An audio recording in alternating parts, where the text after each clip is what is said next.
शुरू करते हैं आज का video.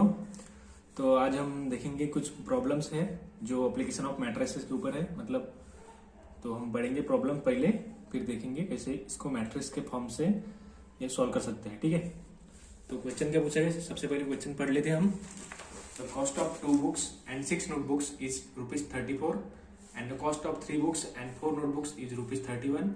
Using matrices find the cost of 1 book and find the cost of 1 book and 1 notebook। ठीक है, तो 1 book और 1 notebook की क्या प्राइस करनी है, फाइंड करनी है, मतलब प्राइस फाइंड करनी है, कॉस्ट फाइंड करनी है। ठीक है, तो हम हमेशा क्या फाइंड करते थे, एक्स फाइंड करते थे और वाई फाइंड करते थे।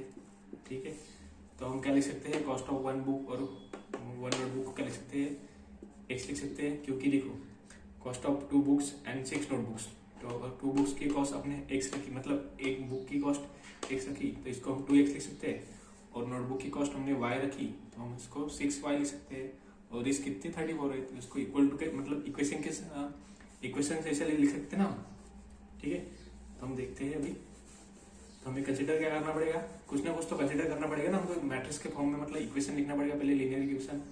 ठीक है, तो पहले कंसिडर करते हैं कौन से वेरिएबल्स है, बुक्स और नोटबुक्स दोनों ही है, दो ही वेरिएबल दिख रहे हैं हमको, और कोई दिख रहा है क्या दूसरा, बुक्स नोटबुक्स और पेंसिल वगैरह कुछ है क्या, नहीं है ना, सिर्फ बुक्स और नोटबुक्स है। तो कॉस्ट ऑफ बुक्स लिखते हैं, the cost of book equal to X. ठीक है, वन बुक की कॉस्ट है एक्स है। ठीक है, और the cost of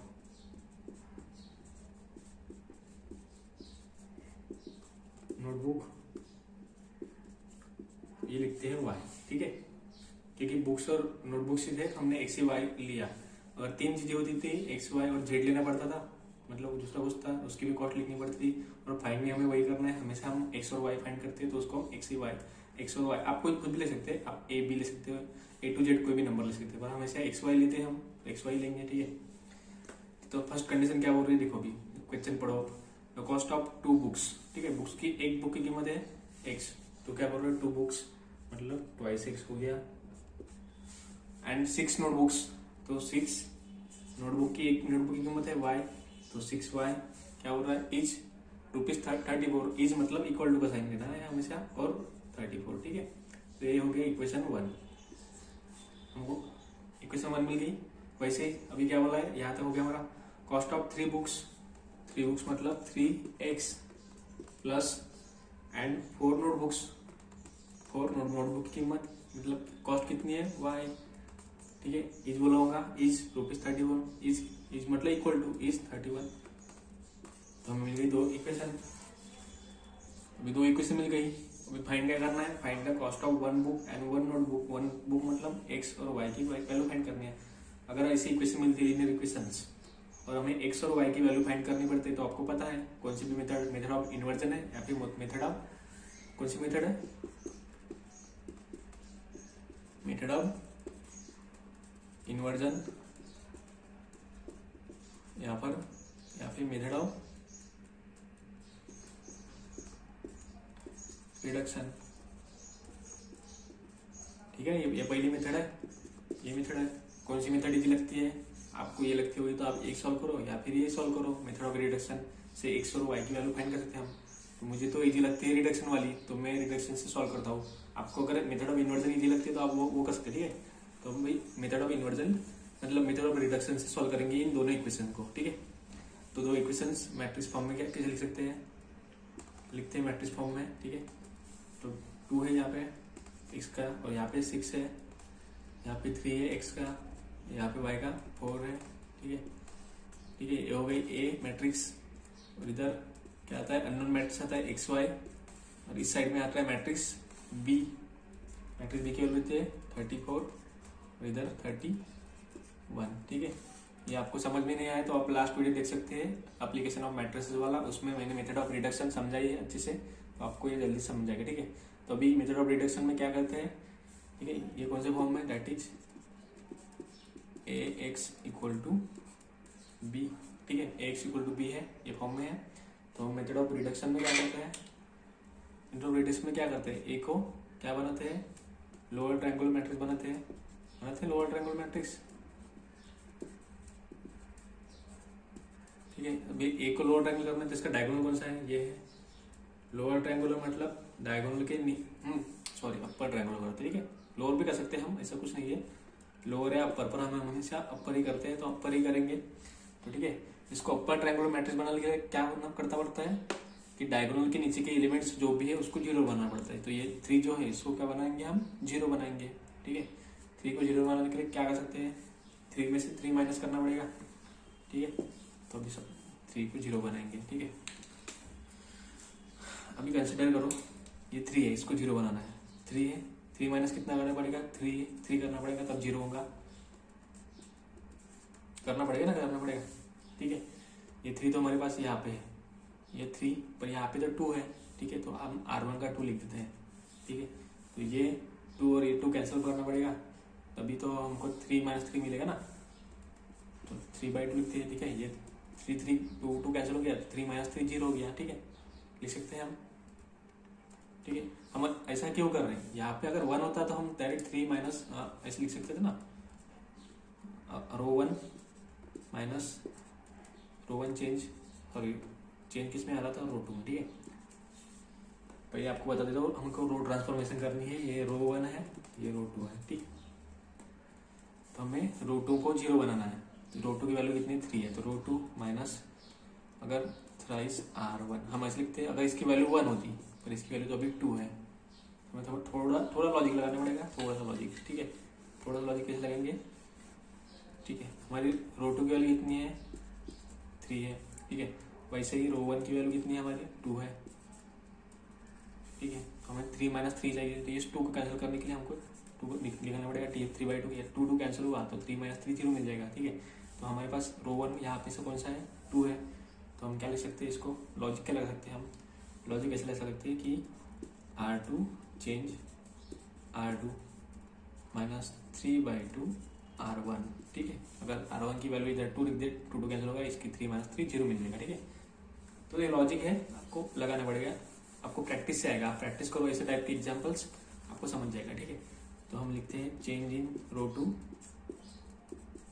2 minus 3/2 R1। ठीक है, तो लिखते हैं चेंज कहाँ पे हो रहा है अभी,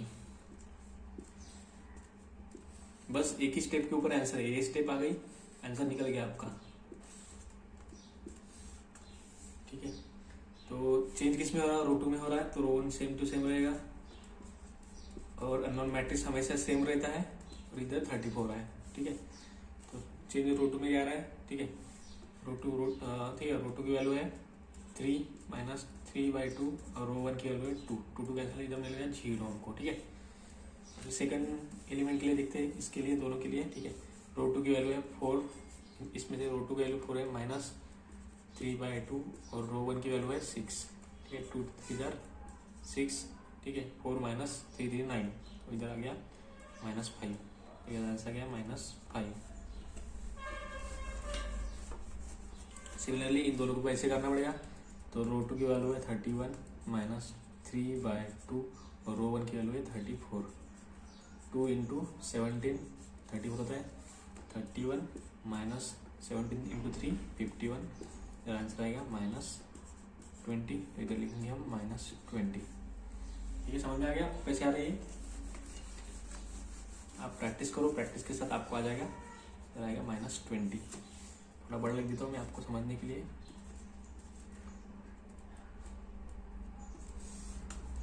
ठीक है, अभी हो गया, क्या हो गया, ये अपर ट्रायंगुलर मैट्रिक्स हो गया, क्योंकि डायगोनल के नीचे के एलिमेंट 0 हो गए, तो अपर ट्रायंगुलर मैट्रिक्स हो गया। ठीक है, अभी क्या करते हैं, बाई इक्वलिटी ऑफ मैट्रिक्स से हम लिख देते हैं, देयरफॉर ये क्या होता है, 2x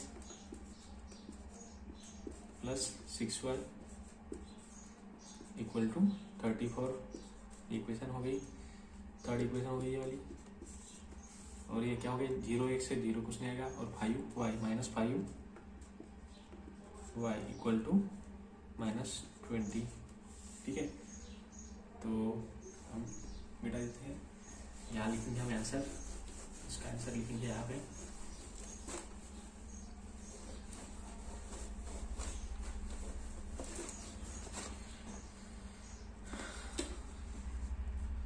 तो क्या है -5y इंटू -20, ठीक है। तो y इक्वल टू क्या होगा -20 -5 क्या आएगा आंसर, 5 4 20 माइनस प्लस, तो y इक्वल टू आएगा 4, y इक्वल टू 4 आ गया, ठीक है। y इक्वल टू 4 का आप लिखेंगे इक्वेशन 3 में, put y equal to 4, put y equal to 4 in equation, कौन सी इक्वेशन में पुट करेंगे, 3 में पुट करेंगे, तभी तो x की वैल्यू मिलेगी ना, ठीक है। 2x प्लस 6, y की वैल्यू है 4, पुट किए और वहाँ पे राइट हैंड साइड में है 34, ट्वाइस x 34, इधर प्लस है तो इधर माइनस होगा, -6 4 24, ट्वाइस x 34 माइनस 24 मिल गया हमको 12, x equal to 2 5 10, x equal to 5, ठीक है। देयरफॉर क्या मिल रहा है हमको आंसर, x इक्वल टू 5 मतलब cost of one book is ₹5 rupees मिल रहा है ना। इसकी कीमत हमने क्या कंसिडर की थी, cost of one book is equal to, मतलब वन बुक हमने क्या कंसिडर की थी, x की थी, तो x की वैल्यू कितनी आ रही 5, तो कॉस्ट ऑफ वन बुक 5 हो गया, and cost of one notebook की कॉस्ट कितनी आ रही है 4 रुपीज 4, ठीक है। तो ये हो गया हमारा आंसर, ठीक है। अभी नेक्स्ट देखेंगे, इससे थोड़ा हार्ड क्वेश्चन देखेंगे, मतलब 3 टर्म्स वाला XYZ वाला टर्म्स वाला हम देखेंगे अभी इससे, ठीक है। तो अभी ये नेक्स्ट क्वेश्चन है हमारा, तो इसको हम पहले पढ़ेंगे और देखेंगे क्या वो, ठीक है। तो if the 3 numbers are added, their sum is 2. If 2 times the second number is subtracted from the sum of first and third number, we get 8. And if 3 times the first number is added to the sum of second and third number, we get 4. Find the numbers using matrices, ठीक है। तो इससे आपको समझ में क्या आ रहा है कि फर्स्ट नंबर है, सेकंड नंबर है, थर्ड नंबर है, क्योंकि यहाँ पे हमने पढ़ा तो इधर कुछ फर्स्ट नंबर सेकंड नंबर की कंडीशन दी है, तो हमें क्या कंसीडर करना पड़ेगा, 3 नंबर्स कंसीडर करना पड़ेगा, उसमें से फर्स्ट कौन सा है, सेकंड कौन सा और थर्ड कौन सा, वो भी स्पेसिफाई करना पड़ेगा, ठीक है। क्योंकि बोला नहीं यहाँ पे देखो, if 2 times the second number is subtracted from the sum of first and third number, ठीक है। तो फर्स्ट सेकंड थर्ड इधर दिया हुआ है, तो हमको स्पेसिफाई भी वैसे ही करना है, ठीक है। तो हम स्पेसिफाई करेंगे, let the first number equal to x, हमेशा हम XYZ पुट करते हैं ना, आप कुछ भी कर सकते हैं, ABC PQR RST कुछ भी कर सकते हैं, ठीक है। टू जेड सेकंड नंबर है y कंसिडर करेंगे हम, और थर्ड नंबर कंसिडर करेंगे XYZ, ठीक है। सबसे पहले कंडीशन क्या है, अभी क्वेश्चन पढ़ेंगे हमने तो नंबर तो ले लिए, XYZ फर्स्ट ये है, सेकंड ये है, थर्ड है, ठीक है। तो क्या बोले सबसे पहले condition, if the 3 numbers are added, their sum is 2, मतलब तीनों नंबर के एडिशन किए तो सम कितनी होगी 2 होगी। तो ये इक्वेशन मिल गई हमको एक, हमें क्या फाइंड करना है, इक्वेशन ही फाइंड करना है। इक्वेशन फाइंड करके क्या करेंगे, मैट्रिक्स के फॉर्म में लिखेंगे, मैट्रिक्स के फॉर्म में लिखेंगे, फिर XYZ की वैल्यू मिलेगी कौन से मेथड से, रो ऑफ रिडक्शन, मतलब मेथड ऑफ रिडक्शन या फिर मेथड ऑफ इन्वर्जन से, ठीक है। तो XYZ की एडिशन कितनी आ रही है 2, मतलब यहाँ पे कंडीशन मिली है, if 3 numbers are added their sum is 2, ठीक है। फर्स्ट कंडीशन हो गई, इक्वेशन 1 लिखते हैं इसको, ठीक है। If 2 times the second number, ठीक है, इतना पढ़िए पहले, if 2 times the second number, 2 times second number है y, ठीक है। 2 टाइम्स द सेकंड नंबर क्या हो रहा है, इज सब्ट्रैक्टेड, ठीक है। सब्ट्रैक्ट मतलब किसी ना किसी में से सब्ट्रैक्टेड किया है, ठीक है। इज सब्ट्रैक्टेड फ्रॉम मतलब यहाँ पे कोई वैल्यू होगी, उससे ये सब्ट्रैक्टेड किया है, ठीक है। From the sum of first and third number, क्या हो रहा है, from the sum of first and third number, मतलब फर्स्ट नंबर कौन सा है हमारा x, plus second third number कौन सा है z, इक्वल टू कुछ ना कुछ तो होगा, वी गेट 8, हमें 8 मिल रहा है, ठीक है। हमारा स्टैंडर्ड फॉर्म क्या कहता है, सबसे पहले x लाना है, बाद में y की टर्म्स -2y, बाद में z की term plus z equal to 8, हमें क्या मिल गई, इक्वेशन 2 मिल गई हमको, ठीक है। तो सबसे अभी एक तो कंडीशन होगी, क्योंकि यहाँ पे 1 2 3 है ना, XYZ मतलब 3 वेरिएबल्स है, तो 3 कंडीशन आनी चाहिए, 3 इक्वेशन आनी चाहिए हमारी। तो एक लास्ट इक्वेशन लिखते हैं, if 3 time the first number, ठीक है, इतना लिखिए पहले। If 3 time the first number, क्या होगा 3 टाइम द फर्स्ट नंबर मतलब 3x आएगा क्योंकि फर्स्ट नंबर x है। इज एडेड मतलब एडिशन की है किसी न किसी में, ठीक है। Is added to the sum of second and third number, कहाँ पे ऐड किया है, सेकंड और थर्ड नंबर की एडिशन की है, तो वहां पे इसको ऐड किया है फर्स्ट नंबर को, ठीक है। To the sum of second and third number we get 4, तो हमें क्या मिल रहा है, 4 मिल रहा है, ठीक है। Find the numbers using matrices, तो हमें अभी क्या फाइंड करना है, नंबर्स, ठीक है, यूजिंग मैट्रिसेस। तो इसको इक्वेशन 3 देते हैं, ब्रैकेट देने की जरूरत नहीं है इसको डायरेक्ट, क्योंकि स्टैंडर्ड फॉर्म में 3xyz, ठीक है। हमेशा इक्वेशन आपको xyz के फॉर्म में लिखनी है, ठीक है। इक्वेशन 3 हो गई। अब इसको सॉल्व करके क्या हो रहा है, find the numbers using matrices. Number find करते xyz फाइंड कर ये हमने, अगर हम xyz को फाइंड कर लेंगे तो हमको नंबर भी मिल जाएगा ना भाई, ठीक है। तो मैट्रिक्स फॉर्म में इसको लिख लेंगे हम। तो कैसे लिखते हैं इसको मैट्रिक्स फॉर्म में, देखो x का 1 है, y का, z का 1 ही है, ठीक है। इसमें x का 1 है, y का -2 है, और z का 1 है। इसमें x का 3 है, y का 1 है, z का 1 है, ठीक है, ठीक है। और इधर एनोन्स कौन से आ रहे हैं, x y z, ठीक है। और ये मैट्रिक्स कौन सा आ रहा है, इधर लास्ट में 2 आ रहा है, इसकी वैल्यू, सेकंड इक्वेशन की वैल्यू 8 आ रही है, और लास्ट इक्वेशन की वैल्यू आ रही है 4 आ रही है, ठीक है। कौन से फॉर्म में, that is ax equal to, ठीक है, ax इक्वल टू b के फॉर्म में है। तो अभी कौन से मेथड से सॉल्व करेंगे हम, कि हमको x y z और y की मतलब x y z की वैल्यू मिलेगी। तो हमको मेथड, 2 मेथड है हमारे पास, मेथड ऑफ इन्वर्जन या फिर मेथड ऑफ रिडक्शन। तो पिछले लास्ट क्वेश्चन में हमने मेथड ऑफ रिडक्शन देखी थी, इसमें भी मेथड ऑफ रिडक्शन ही देखेंगे ताकि इजी जाए, ठीक है। तो मेथड ऑफ रिडक्शन में क्या कहते हैं कि इस ए को क्या करना पड़ता है, अपर ट्रायंगुलर मैट्रिक्स, ठीक है। मैं शॉर्ट फॉर्म लिख रहा हूँ, आपको समझना है। अपर ट्रायंगुलर मैट्रिक्स क्या करना पड़ता है, ये डायगोनल है हमारा, डायगोनल के नीचे के एलिमेंट 0, ये 3 एलिमेंट्स आ रहे हैं, इनको 0 करना पड़ेगा, ठीक है। तो अभी तो ठीक है। और ये रो 1 से है, रो ट्रांसफॉर्मेशन लगेंगे हम, ये रो 1 है, ये रो 2 है, ये रो 3 है, ठीक है। तो अभी यहाँ पे 1 है, तो यहाँ पे कुछ उतनी तकलीफ नहीं होगी हमको, 1 - 1 0 होगा, और 3 इंटू कर देंगे इसको तो 0 हो जाएगा डायरेक्ट, ठीक है। हम अभी करते हैं इसको, इस साइड में मीटर पड़ेगा।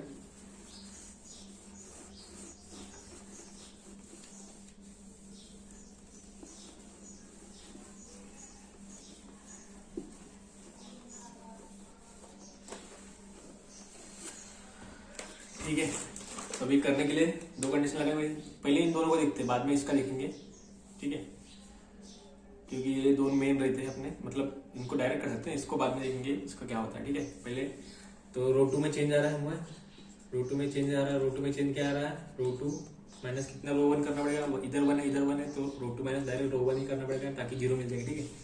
और रो 3 में चेंज कौन सा करना पड़ेगा, रो 3 की वैल्यू 3 है, और रो 1 की वैल्यू कितनी है, 1 है, तो इसको 3 से इंटू करना पड़ेगा, ठीक है। रो 3 की वैल्यू कितनी है, 3 है, रो 1 की वैल्यू 1 है, तो इसको 3 से इंटीप्लाई करना पड़ेगा, तभी तो 0 मिलेगा, ठीक है। तो ये हो गया कंडीशन, सॉल्व करते हैं हम भी।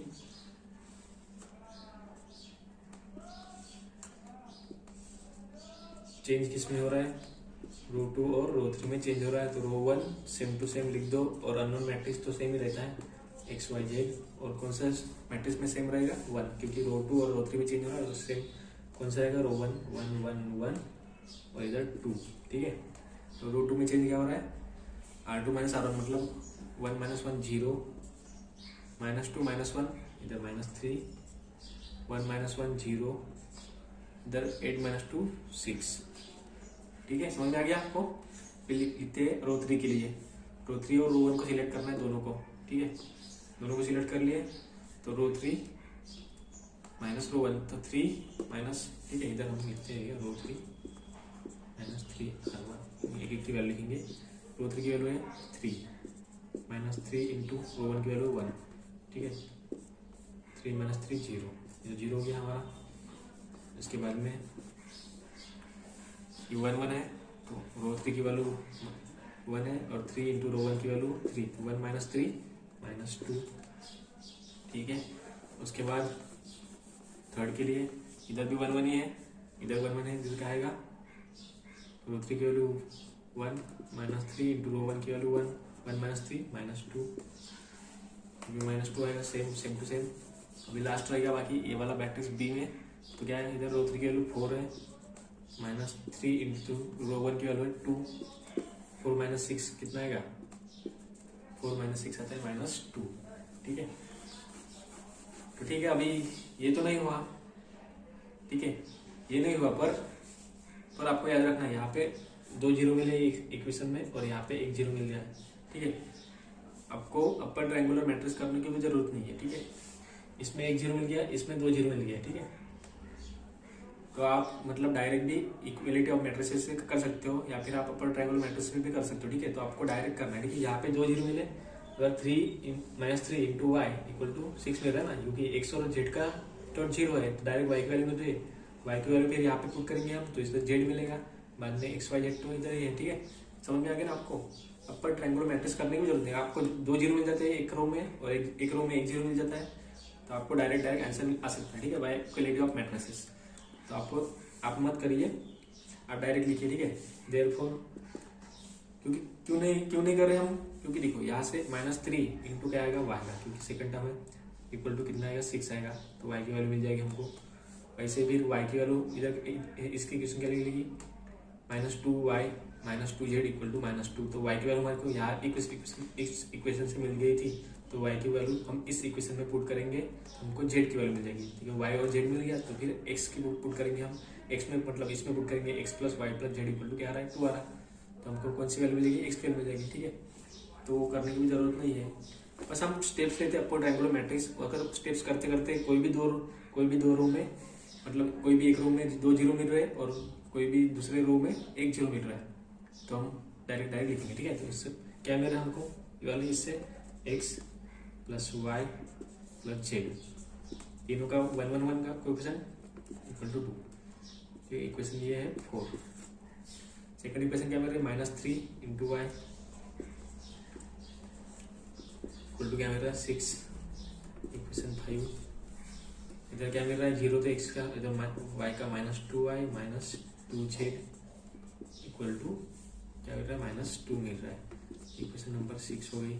ठीक है, तो पहले इक्वेशन 5 को सॉल्व करते हैं। इक्वेशन 5 को सॉल्व किया, क्या मिल रहा है y equal to 6 by -3 minus आएगा और 3 टू 6, तो y की वैल्यू मिल रही है हमको 2 -2। ठीक है, y की वैल्यू -2 मिल रही है, तो y की वैल्यू -2 कहाँ पुट करेंगे अभी,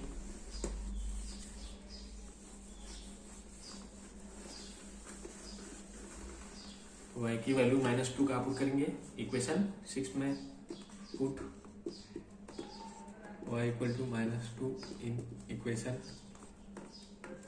6। ठीक है, -2 इंटू वाई की वैल्यू -2 जेड इक्वल टू -2। ठीक है, -2 होगा 4 -9 +2 टू 4 -2 जेड इक्वल टू -2। ठीक है, 4 माइनस का +2 का +2। ठीक है, ये जेड है और ये 2 है, आप कंफ्यूज मत होइए यहाँ पे। ठीक है, ये 2 है और ये जेड है। ठीक है, 4 -2 का +2 का, ये -2 जेड इधर +2 जेड हो गया, +2 जेड। ठीक है, airport Z equal to 4 + 2 6 divide by ये 2, जेड इक्वल टू मिल गया हमको 3, जेड इक्वल टू 3 मिल गया। ठीक है, अभी y इक्वल टू -2 और z इक्वल टू 3 यहाँ पे पुट करेंगे हम उसी इक्वेशन में 6 में, put z equal to 3 and y equal to -2 in equation 4।